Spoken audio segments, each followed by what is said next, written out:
He boarded the plane with nothing more than peace of mind, ready to enjoy the rare comfort of a quiet flight. For once, he felt invisible in the best way, just another passenger, just another journey. But before the seatbelt signs went off, everything changed. An urgent announcement crackled through the speakers, and suddenly, all eyes turned to him. What the captain revealed would not only shatter his calm, it would expose a painful truth about the world we live in today. The question is, why him? He wasn't the kind of man who asked much of life. For Marcus, peace came in small moments, the quiet hum of jazz on a Sunday morning, the smile of his daughter when she spotted him at school pickup, the warm pride he felt carrying the weight of a life he had worked hard to build. At 38, Marcus was a father, a husband, and a man who had learned to carry his dignity like armor. He didn't have riches, but he had stability, and for him, that meant everything. This particular trip was supposed to be routine, a short flight for work, nothing more. Marcus worked as a consultant for a company that sent him to different cities, helping businesses reorganize and find efficiency. It wasn't glamorous, but it provided. More importantly, it allowed him to give his family a life better than the one he grew up in. His parents had struggled, raising him in a small apartment where bills were always a looming shadow. Marcus had promised himself that when he became a father, his child would never have to feel that same constant worry. Air travel was something he had gotten used to over the years. He liked the rhythm of it, the shuffle through security, the buzz of people moving with purpose, the odd stillness once the plane finally lifted into the sky. He often found comfort in that strange silence, suspended between two worlds. On this morning, he was more relaxed than usual. He had called home from the airport, his daughter still sleepy but excited to tell him about her school play coming up. His wife had reminded him to bring back her favorite coffee beans from a shop he often passed on his trips. It was ordinary, it was normal, and that's what made it matter. Because ordinary moments were the ones Marcus cherished most. Too often in his life, he had learned how quickly peace could shatter. He knew what it felt like to be singled out in a crowd, to have assumptions made about him before a word left his mouth. Growing up, those lessons had been painful. Security guards trailing him in stores, neighbors crossing the street at night when they saw him coming home. By adulthood, Marcus had learned to brush it off, though the sting never fully left. Still, today felt different. Today, for once, he was just another passenger. He settled into his seat near the middle of the plane, slipped off his jacket, and let himself exhale. He noticed a business traveler 2 rows ahead already typing furiously on a laptop, the young couple across the aisle whispering with excitement about their vacation. He felt invisible in the best way, part of the crowd but without the weight of judgment pressing down on him. As the engines roared and the plane lifted, Marcus leaned back with a small smile. He pulled out a worn paperback from his bag, the kind of book he had read before but returned to often because it reminded him of resilience. He lost himself in the words, grateful for the temporary escape, but beneath that calm, there was always a trace of tension and undercurrents that never truly left him. It was the kind of awareness that comes from years of navigating the world as a black man, a constant reminder that peace could be interrupted without warning. He didn't dwell on it in this moment. Yet somewhere deep down, he knew that life had a way of shifting in an instant. For now, though, everything was still. The seatbelt sign blinked off, the flight attendants moved gracefully down the aisles, and Marcus allowed himself to believe that this flight would be like all the others, uneventful, routine, and easy. What he didn't know was that only minutes later, the very ordinariness he longed for would dissolve. A voice from the cockpit would change the entire atmosphere of the cabin. An announcement, urgent, unexpected, and directed squarely at him, was about to drag Marcus out of invisibility and into a storm he could neither anticipate nor avoid. And as the clouds rolled past the windows and the passengers settled deeper into their seats, Marcus had no idea that he was about to become the center of attention in a way that would test not only his patience but the very truth of who he was. The flight had only just settled into its rhythm when it happened. The intercom crackled, sharp and unexpected, pulling every head upward. A voice filled the cabin, steady but urgent. "Ladies and gentlemen, We need to ask for your immediate attention. If there is anyone on board with flight experience, please press your call button." A low murmur spread instantly. The young couple across the aisle stopped whispering, the business traveler froze mid-typing, and Marcus felt his chest tighten. He had heard unusual announcements before: delays, turbulence, technical issues, but this was different. There was a strain in the captain's tone that couldn't be disguised. Before anyone could react, the captain's voice returned. "If there is a fighter pilot or someone with military aviation training on board, please make yourself known." The air shifted. It was as if the oxygen had been sucked out of the cabin. Eyes darted, whispers grew, and a dozen passengers instinctively looked around to see who might fit such a description. Marcus stayed still, trying to process. Why would they need something so specific? Was the captain in danger? Was the plane itself in danger? Then, it happened, the moment that changed everything. A flight attendant, pale and visibly shaken, began walking directly toward Marcus's row. Her eyes locked on him as though she had been told exactly where to go. "Sir," she said firmly, "the captain needs you. Now." Confusion surged through him. Him? He wasn't a pilot. He wasn't military. He had never flown anything larger than a paper airplane with his daughter. He opened his mouth to speak, but the attendant was already ushering him to stand, the eyes of nearly every passenger now burning into his back. Marcus felt heat crawl up his neck. He wanted to protest, to ask why they had chosen him of all people, but the force of the moment and the collective silence of the cabin pinned him in place. He rose slowly, gripping the armrest to steady himself. As he stood, a whisper rippled through the rows. Some were curious, others skeptical. A few looked outright alarmed, and then came the words he would never forget. From behind him, sharp and cold, "Why him? What makes him qualified?" The voice belonged to an older man in a tailored suit. His eyes narrowed with suspicion, his tone carrying the weight of accusation. Others nodded subtly, murmuring their agreement. To them, Marcus wasn't a man caught in confusion, he was a question mark. A threat. Someone who didn't belong in the role of hero. Marcus's heart pounded. He wanted to scream that he had no idea why he was being called forward, that this was a mistake. But before he could, the attendant guided him toward the cockpit. The entire cabin watched, silent but heavy with judgment. Some passengers leaned into the aisle, others shook their heads. One woman clutched her child closer, as though proximity to Marcus carried risk. It was not just suspicion, it was fear. Fear that somehow, the man chosen by mistake could not be trusted. Fear rooted not in logic but in something uglier. Something Marcus had encountered in too many forms throughout his life. As he walked the narrow aisle, he felt it all pressing against him, the weight of centuries. The echoes of every moment black man had been doubted, questioned, diminished. His skin, his presence, his very existence were on trial in front of 100 strangers at 30,000 feet. The door to the cockpit loomed ahead. Marcus's throat tightened. He had no answers, no explanation. Only the dread of what waited on the other side. What if the captain truly expected him to know something? What if refusing made him appear suspicious, as though he were hiding something? Behind him, whispers grew louder. Snippets reached his ears. "This doesn't make sense. Why him?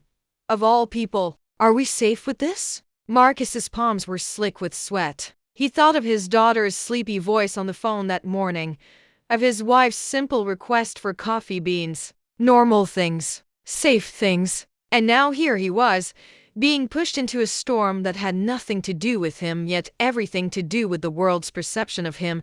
The flight attendant opened the cockpit door and motioned him inside. But before he stepped through, Marcus turned slightly, catching the eyes of the passengers who had branded him with their doubt. The silence was deafening, the verdict unspoken but heavy.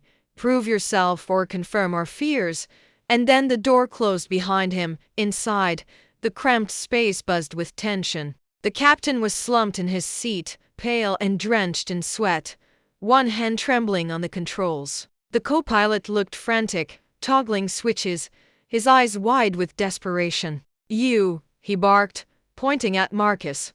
"You're the one they sent." Marcus froze, his stomach dropping. He wanted to shout the truth, that this was a mistake, that he was not who they thought he was. But before he could speak, the plane jolted violently, throwing him against the wall of the cockpit. The captain's breathing grew ragged, his strength fading fast. The co-pilot shouted for assistance, but his words were drowned by the sudden shudder of turbulence. Outside, the clouds thickened, swallowing the horizon in gray. Marcus's pulse raced. The nightmare was unfolding faster than he could comprehend. He wasn't just trapped in a misunderstanding, he was trapped in a situation that could spiral into catastrophe. And all the while, beyond the cockpit door, dozens of passengers sat waiting, wondering if the black man pulled from his seat was their salvation or their doom.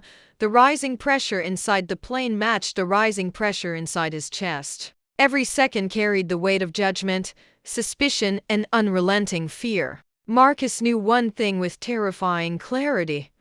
No matter how this ended, he would never walk off this plane the same. The cockpit was suffocating. Every sound felt amplified: the rapid clicking of switches, the strained breathing of the captain, the hollow thud of Marcus's own heartbeat hammering against his chest. He stood frozen, eyes darting between the co-pilot's frantic movements and the captain's body slumping further into his seat. "Help me stabilize him," the co-pilot barked, desperation cutting through his voice. He was young, overwhelmed, hands shaking as he tried to keep the plane steady. His words weren't a request. They were a command. But to Marcus, they sounded like a sentence. He had no idea what to do. Still, he leaned forward, grabbing the captain's shoulder, trying to keep him upright. The man's skin was clammy, his eyes glazed, his lips struggling to form words that wouldn't come. The co-pilot cursed under his breath, sweat streaming down his temple. The plane dipped sharply, and Marcus's stomach lurched as gravity pulled them downward. Behind the closed door, the passengers gasped, voices rising in panic. They couldn't see what was happening, but Marcus could feel their eyes on him anyway, judging, doubting, questioning if he belonged there. It wasn't just the weight of an emergency pressing on him. It was the centuries of suspicion, the unspoken accusation that whatever went wrong in this moment would somehow rest on his shoulders. "Do something," the co-pilot shouted. "Hold the controls steady." Marcus's hands trembled as he reached out, his fingers brushing against the cool metal of the yoke. He had no training, no right to be here, and yet here he was pushed into a role he never asked for. His palms slicked with sweat, he gripped the controls, the vibration of the plane buzzing through his arms. The co-pilot shot him a glance, eyes narrowed not with gratitude but with doubt. "Don't mess this up," he snapped, as though Marcus's very presence made disaster more likely. Those words hit harder than the turbulence shaking the aircraft. Even here, in a crisis where survival was all that mattered, suspicion clung to him like chains. The intercom clicked again, a flight attendant's voice wavering. "Ladies and gentlemen, please remain calm. We are managing a situation. Please stay in your seats." But calm was impossible. The muffled cries from the cabin seeped through the door, people praying, others demanding answers, and one distinct voice, sharp and cruel. "I told you he wasn't the right one." The plane jolted violently, sending papers and pens flying across the cockpit. Marcus gritted his teeth, fighting against the instinct to let go. Every muscle in his body screamed to release the controls, to step back and say, "This isn't mine to carry." But he didn't. Somewhere between terror and anger, something inside him refused to surrender. He thought of his daughter, the way she looked up at him with unwavering belief that he could protect her from anything. He thought of his wife, trusting him to come home safe. And he thought of every moment in his life when the world tried to make him smaller, tried to convince him that he didn't belong. "No, not this time. I can't fly this thing," Marcus growled through clenched teeth. "But I can hold it steady." The co-pilot gave a curt nod, too consumed by his own panic to argue. For a moment, they worked together, Marcus gripping the yoke, the co-pilot flipping switches, both fighting the storm of machinery and fate closing in on them. The nose of the plane lifted slightly, the violent shaking easing. Relief flickered, but it was short-lived. The captain suddenly convulsed, his body seizing in Marcus's grip.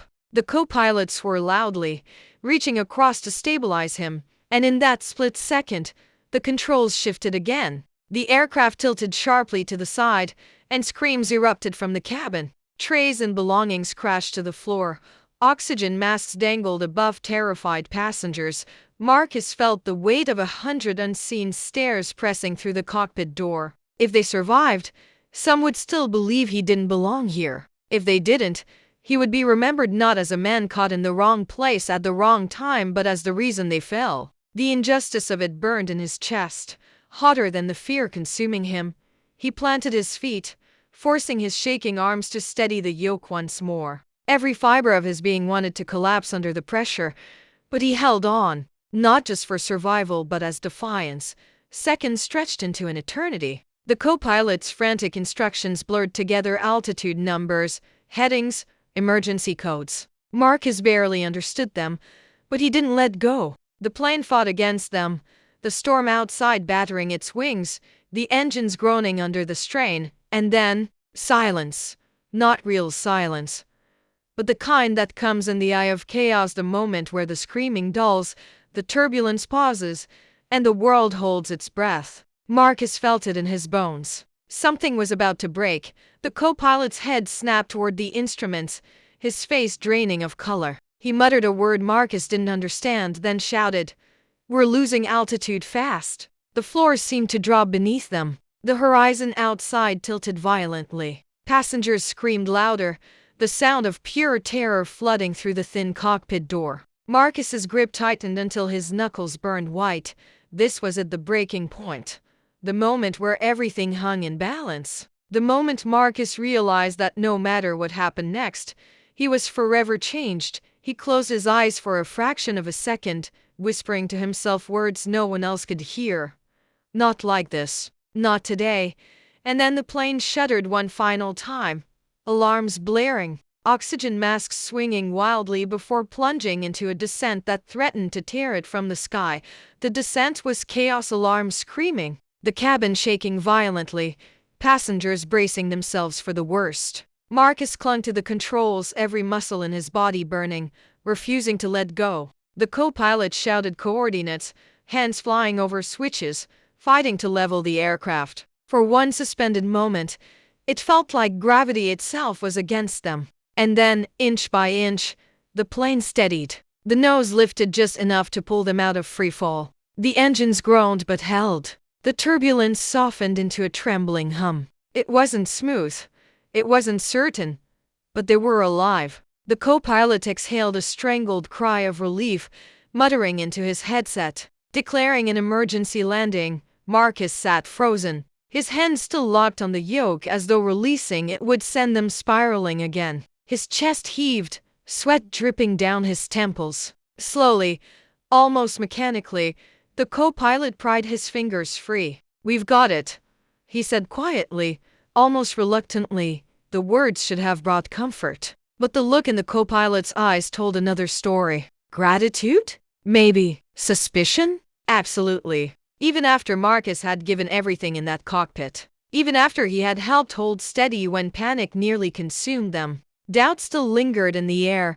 The emergency landing was rough. The tires screeching against the tarmac, the entire cabin jolting as metal strained under pressure. But they were safe. Against all odds, they were safe. Applause erupted from the passengers' cheers, cries of relief, prayers whispered aloud. It should have been a moment of unity, a celebration of survival, but when Marcus stepped out of the cockpit, the cheers died into silence. Every eye turned to him, but not with admiration, not with gratitude. Instead, he saw the same skepticism, the same hesitation that had followed him down the aisle. A few passengers whispered. One woman crossed her arms, glaring as though survival itself wasn't enough proof. Another shook his head, muttering, "Lucky, not brave, not capable, not hero, just lucky."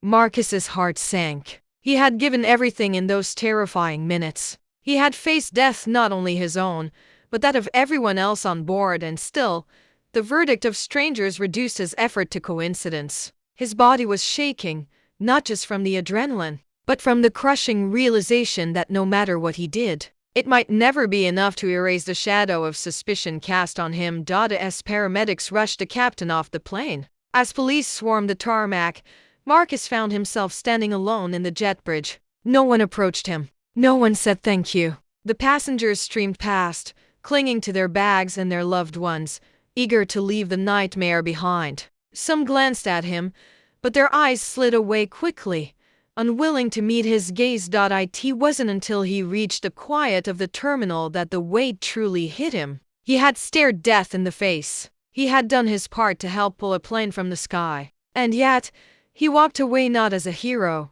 but as a question mark. He wasn't celebrated. He was tolerated.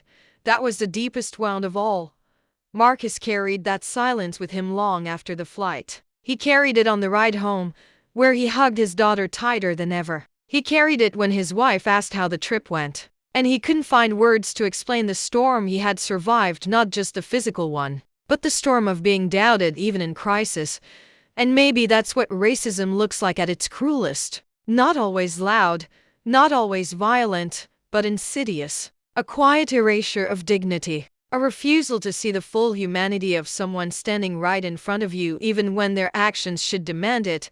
Marcus survived that flight. But what he could never shake was the realization that, to many of the people around him, his skin defined him more than his actions ever could. He wasn't the man who held steady when the world seemed to fall apart. He was just a black man who happened to be there. And that truth is not just Marcus's story, it's the story of countless others. Men and women who go to work, who raise families, who live ordinary lives, only to be thrust into moments where their humanity is questioned, where suspicion overshadows fact, where no amount of proof is ever enough. That's the wound racism leaves behind. Not just in moments of crisis, but in the everyday erosion of dignity. The constant reminder that respect and trust are conditional, fragile, easily withheld. So what do we do with a story like this? Do we dismiss it as a misunderstanding, a strange accident at 30,000 feet? Or do we recognize it as a mirror reflecting a society where the color of one's skin can weigh heavier than the truth of one's actions? Marcus will never forget that flight. And neither should we. Because it isn't just about one man on one plane. It's about the world we all live in.